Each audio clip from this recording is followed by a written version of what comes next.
Bonjour. Bonjour. Vous êtes le secrétaire régional de la CFDT, tout particulièrement en charge de ces dossiers de saisonniers.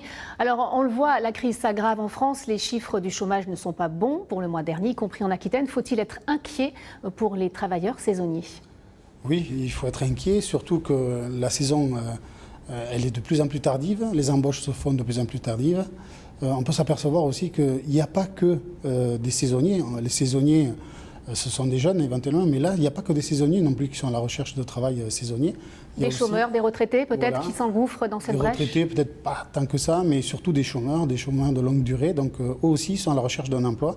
Et la saison, pour eux, c'est une opportunité aussi. Alors, on en voit de plus en plus dans les forums. En Aquitaine, quel type de secteur recrute le plus? On l'a vu, le tourisme, l'agriculture, et là, l'été, forcément, l'hôtellerie, la restauration. Est-ce qu'il y a des secteurs qui sont un peu plus en pointe que d'autres? Oui, bien sûr, c'est tout ce qui est hôtellerie, restauration.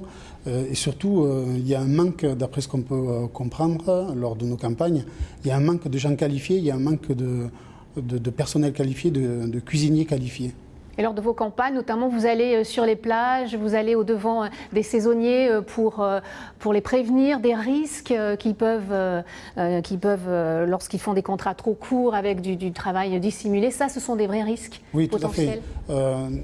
Nous, on va donc au plus près des salariés, on va au plus près des saisonniers pour leur apporter l'information.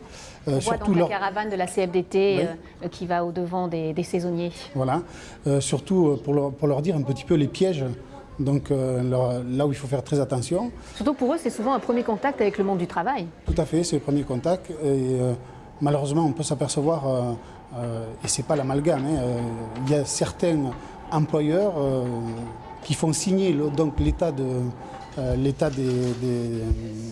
journées de travail avec le planning par anticipation. Et donc on lui dit, ben voilà, au saisonnier, tu remplis donc le planning et tu signes dessous. Et puis t'inquiète pas, à la fin de la saison, les heures supplémentaires, on les paiera et on te les paiera bien sûr au black de main à la main. Mais malheureusement, c'est arrivé qu'à la fin de la saison, l'employeur oublie, je dirais gentiment, de payer justement ces heures-là. Donc il y a des actions en justice qui sont engagées, j'imagine. Il y a des actions en justice qui sont engagées. Oui, tout à fait. Mais pour nous, on essaie de privilégier la médiation, parce qu'on sait très bien que pour un saisonnier, surtout les étudiants, pour eux, le fait de ne pas avoir le salaire, il y a pris une difficulté pour lui de pouvoir continuer ses études l'année suivante. Merci beaucoup, Michel Laral, d'être venu sur ce plateau. Merci.